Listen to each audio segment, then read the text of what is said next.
Hola, mi nombre es Jorge Márquez. Hoy les voy a hablar básicamente sobre algunos materiales dentales vistos en clase. Estos los elegí más que nada a mi gusto y los que me parecían más interesantes.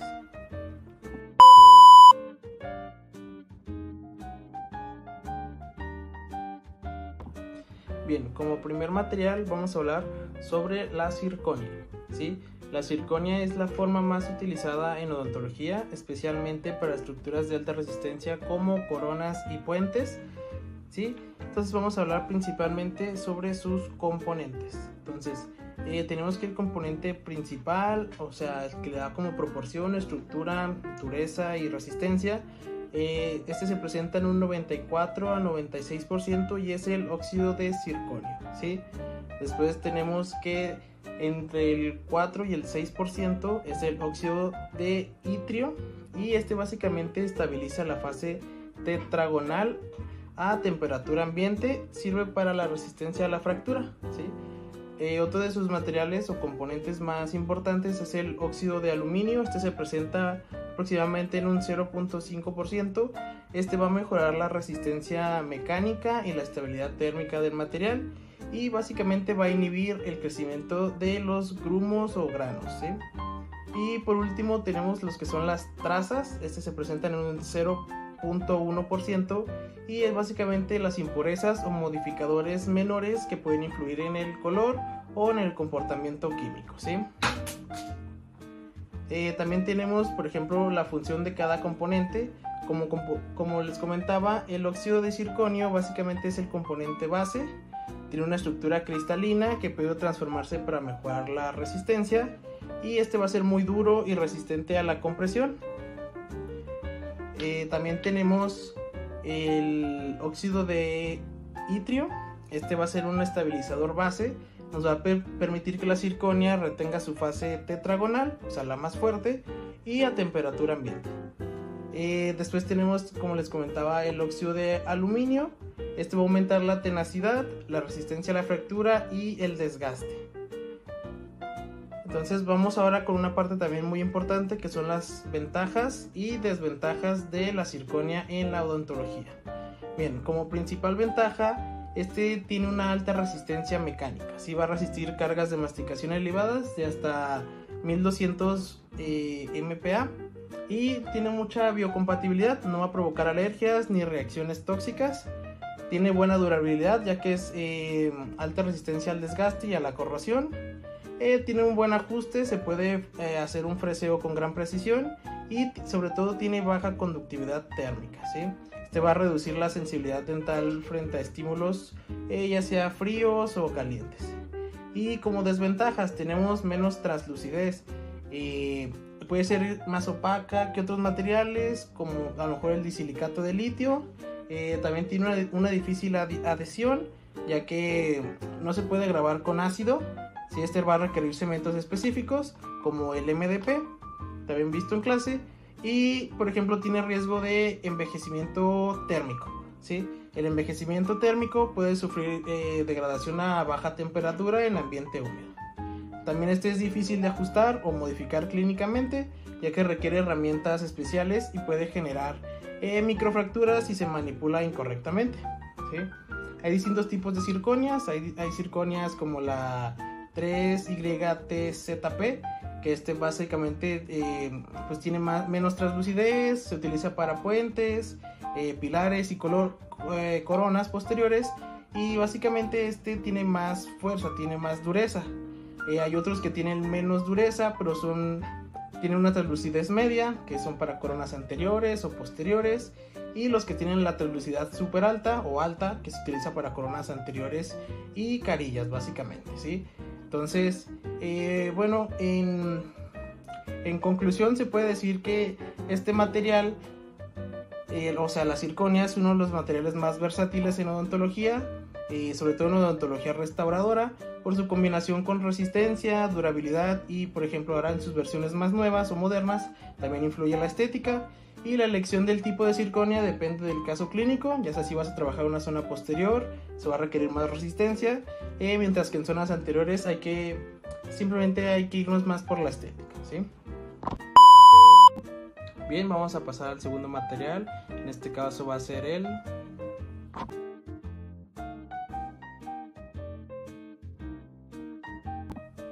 entonces vamos a hablar sobre el disilicato del litio, así como mi segundo material. Bien, el disilicato del litio es una cerámica vítrea, que quiere decir que sea vítrea, que contiene vidrio, reforzada con cristales ampliamente utilizada en odontología, sobre todo para restauraciones estéticas y resistentes, y su estructura básicamente, su composición es un 70% cristalina y 30% vítrea, ¿sí? Bueno, vamos a hablar sobre sus componentes o su composición. En este caso nos comenta que su principal componente es entre un 55 a 65% dióxido de silicio. Este básicamente es la fase vítrea, es su base estructural y estética. También tenemos en un 3 a un 5% el óxido de litio, ¿sí? Este va a formar los cristales de disilicato y va a mejorar la resistencia del material. Después tenemos entre un 0.5 y un 1.5 el óxido de aluminio. Este va a mejorar básicamente la estabilidad térmica. También tenemos entre un 5 a 9% el óxido de potasio. Este modifica la fase vítrea y facilita el procesamiento. Tenemos como último material, bueno, no último, el penúltimo, entre 8 y 4% el pentóxido de fósforo, el cual es un nucleante que promueve la formación de cristales. Y por último tenemos el óxido de circonio, este se presenta entre un 4 y 8% y va a reforzar lo mecánico y lo químico, ¿sí? Entonces vamos a describir cada uno de estos componentes. Los cristales de disilicato de litio proporcionan mayor resistencia mecánica, vas a aportar más durabilidad y tenacidad al material. También tenemos que permiten una buena traslucidez sin sacrificar la resistencia de este. Después tenemos el óxido de circonio, añadiendo en pequeñas cantidades para reforzar la estructura más que nada, y va a mejorar la resistencia a la fractura y a la biocompatibilidad, ¿sí? Después tenemos que, por ejemplo, sus ventajas de usar disilicato de litio es que tiene una alta estética, ¿sí? Este material es muy estético, va a tener una excelente translucidez y va a imitar muy bien el esmalte natural. Después tenemos que tiene muy buena resistencia mecánica, entre 360 a 500 MPa, y suficiente para coronas anteriores y posteriores unitarias. Después tenemos que tiene un fácil grabado y fácil adhesión, se graba solamente con ácido fluorídrico y se adhiere bien con resinas compuestas. Su versatilidad, es apto para coronas como inlays, onlays y, por ejemplo, carillas, puentes cortos hasta un segundo premolar. También, por ejemplo, es muy biocompatible, no genera reacciones inflamatorias, es seguro en contacto con tejidos orales, por ejemplo. Y sus desventajas sería que tiene una menor resistencia que la circonia, no es recomendado para puentes muy largos o zonas de carga extrema como los molares, requiere técnica adhesiva precisa, lo que quiere decir que el éxito depende de un correcto grabado de cementación. También tiene una mayor fragilidad ante la cristalización. No está indicado tampoco en bruxistas severos porque hay un mayor riesgo de fractura con las fuerzas excesivas, y el costo, ¿sí? Este es más caro que algunas cerámicas, por ejemplo la feldspática o las resinas compuestas. ¿Dónde está indicado utilizarlo? Sobre todo en carillas estéticas, en coronas anteriores o posteriores unitarias, en inlays, onlays, en puentes cortos y restauraciones con una alta demanda de estética y sobre todo con una adhesión confiable, ¿sí? Entonces, en conclusión, el disilicato de litio es un material cerámico altamente estético y resistente, ideal para coronas, carillas e incrustaciones, sobre todo en sectores anteriores y posteriores. En algunos casos ofrece muy buena adhesión y biocompatibilidad, pero no se recomienda para puentes largos o pacientes bruxistas.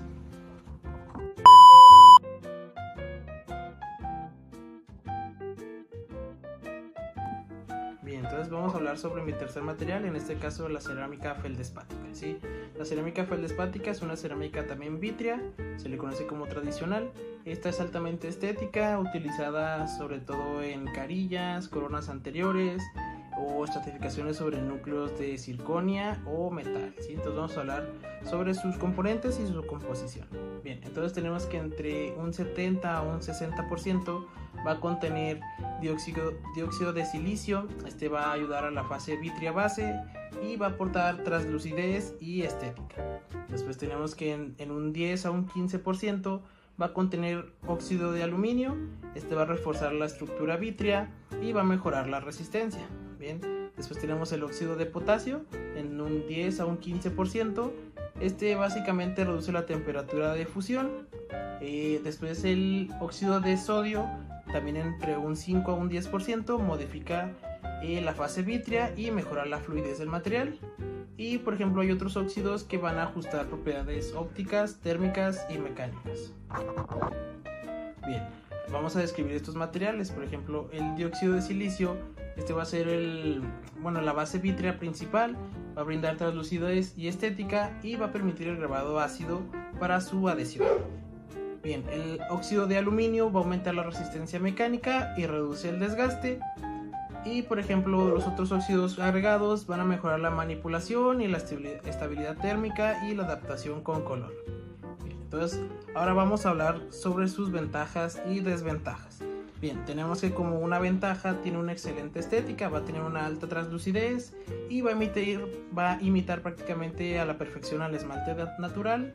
Este tiene una gran variedad de colores, va a ser ideal como para personificar y personalizar la carilla que queremos utilizar, o en este caso como queramos utilizar el material. Va a ser fácil de trabajar en laboratorio, se puede esculpir y estratificar con precisión. Este tiene buena adhesión, sobre todo con resinas, y se puede grabar con ácido fluorhídrico, ¿sí? Aparte es biocompatible y no va a generar reacción con tejidos orales. Como desventajas, tenemos que la desventaja a la resistencia mecánica, este es fácilmente fracturable, tiene entre 60 a 120 MPa, no se indica en zonas posteriores, sobre todo para sectores anteriores o recubrimiento. Dependiendo también de la técnica adhesiva, va a depender su éxito clínico, ¿sí? Va a depender de un correcto grabado y cementación. Este también aparte es frágil a tensiones oclusales, no soporta cargas elevadas. Su desgaste con antagonistas va a ser bastante si no está bien pulido también. Entonces, ¿en qué usos clínicos está recomendado? Sobre todo en carillas anteriores, en inlays y onlays estéticos, en recubrimientos estratificados sobre núcleo, ya sea con circonia o con metal, y en coronas anteriores con alta demanda estética, ¿sí? Pero recordemos que no es lo ideal en posteriores. Entonces, como conclusión, la cerámica feldespática es ideal para unas restauraciones altamente estéticas en zonas posteriores por su gran translucidez y capacidad de personalización, y sin embargo su baja resistencia va a limitar mucho su uso a situaciones con poca carga oclusal y requiere una técnica adhesiva precisa, sobre todo para asegurar su durabilidad. Y como cuarto y último material voy a utilizar el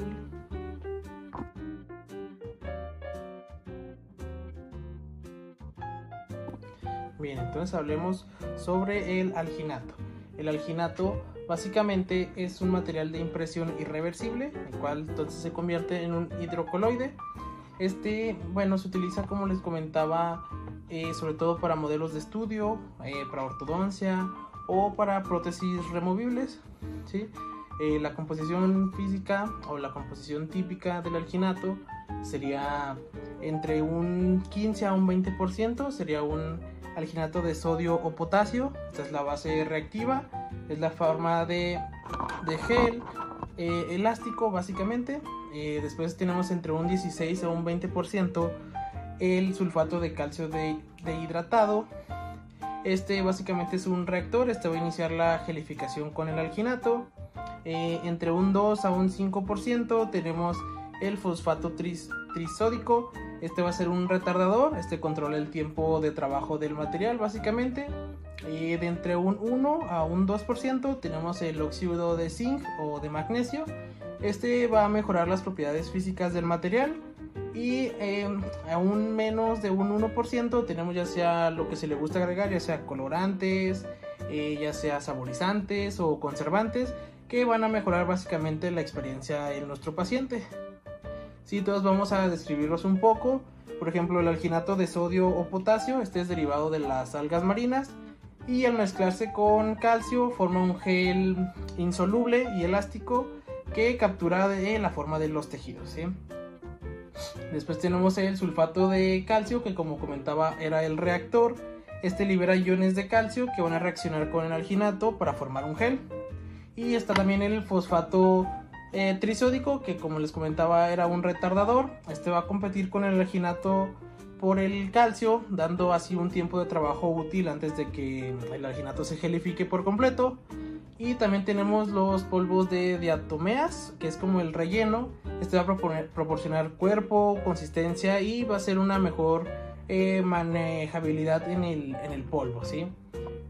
Bueno, vamos a hablar ahora sobre sus ventajas y desventajas. Como ventajas tenemos que este es fácil de usar y muy económico. Se va a mezclar con agua simple, que es de bajo costo. Tenemos un tiempo de trabajo rápido, que esto es ideal para impresiones pues rápidas, que necesiten un tiempo de actuar rápido. También tenemos que es biocompatible, no va a irritar tejidos orales. Y bueno, una de sus mayores ventajas es que es flexible y elástico, se va a poder retirar de la boca sin romperse, ¿sí? Como desventajas podemos tener que es poca estabilidad dimensional. Esto va a decir que se deforma si no se vacía ayer, como diría el doctor, ¿sí? Se va a hacer una cineresis. También tenemos que no puede desinfectarse por largo tiempo. Esto puede afectar su volumen. No es reutilizable, ya que el material es irreversible y se va a endurecer solo una vez, o se va a gelificar solo una vez y se va a contraer. Entonces no lo podemos reutilizar. También tenemos una menor precisión que las siliconas. No es recomendable para coronas, puentes o restauraciones definitivas. Simplemente, como comentaba, más que nada para modelos de estudio, ¿sí? También tenemos, por ejemplo, que va a generar polvo. Estas fórmulas pues deben manipularse con una mascarilla, ¿sí? Entonces, como una conclusión muy breve, el alginato es un material de impresión muy utilizado básicamente en la odontología por su fácil manejo de uso, su bajo costo, su buena elasticidad.